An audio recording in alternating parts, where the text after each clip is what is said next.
बच्चों, कैसे हैं आप सब। आशा करती हूँ आप सब अच्छे होंगे, स्वस्थ होंगे। स्वागत है आपका इस कक्षा में। आइए आज हम पढ़ते हैं व्याकरण का पाठ 10 क्रिया। क्रिया क्या होती है? क्रिया यानी कि जो भी कार्य हम करते हैं, है ना, कुछ भी है जो हमारा डेली रूटीन होता है, जो हमारी दिनचर्या होती है, जितने भी काम हम सुबह से लेके और रात के सोने तक जो भी काम हम करते हैं वो सब हम क्रियाएं करते हैं। ठीक है, जैसे पढ़ना, लिखना, खेलना, सोना। देखिए, ऊपर दिए गए चित्रों में बालक विभिन्न क्रियाएं कर रहा है और क्रिया का अर्थ है कार्य या काम। हम जीवन में जो भी कार्य करते हैं वे क्रियाएं हैं। पढ़ना, लिखना, खेलना, सोना आदि क्रिया शब्द हैं। तो ये क्रिया शब्द जब वाक्य में आते हैं तो उनका रूप काल के अनुसार बदल जाता है। कुछ उदाहरण देखिए यहाँ पे। अनुज ने काम नहीं किया, करना। प्रशांत अभी समाचार सुन रहा है, सुनना। नेहा तुम मेरे साथ बाजार चलोगी, चलना। मेरा भाई रोज फुटबॉल खेलता है, खेलना। जिन शब्दों से किसी काम का करना या होना पाया जाए उन्हें क्रिया कहते हैं। क्रिया कभी एक शब्द की होती है, कभी एक से ज्यादा शब्द की होती है, शब्दों की होती है। जैसे ये पुस्तक है, ठीक है, क्रिया एक शब्द में है।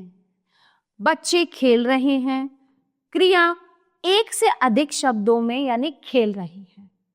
ओके, तो कुछ वाक्यों में एक से अधिक क्रियाएं भी आ सकती हैं। एक उदाहरण देखिए, ईशान होमवर्क करके सो गया।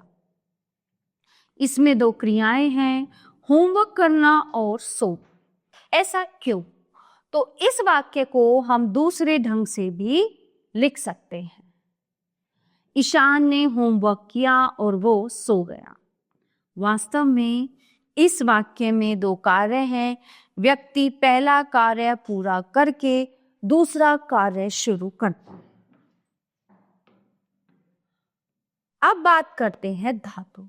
धातु क्या होती है? तो जो क्रिया का रूट होता है ना, रूट जिसको हम जड़ बोलते हैं, तो इसका मूल रूप क्या होता है? धातु। धातु क्या होती हैं? तो क्रिया के मूल रूप को धातु कहते हैं। किसी क्रिया के जितने भी रूप बनते हैं उनमें धातु दिखाई पड़ती है। जैसे वो किताब पढ़ता है, वह किताब पढ़ रहा था, वह किताब पढ़ेगा। तो सभी वाक्यों की क्रिया में पढ़ सामान्य रूप से मिल रहा है। यह पढ़ना क्रिया का मूल रूप है और इसे ही क्रिया की धातु कहते हैं। धातु में यदि हम ना जोड़ दें तो उसका सामान्य रूप बन जाता है, जैसे पढ़ना, लिखना, उठना, बैठना, देखना आदि। क्रिया के भेद। क्रिया के अनेक भेद हैं। रचना या कर्म की दृष्टि से क्रिया के दो भेद हैं, सकर्मक और अकर्मक।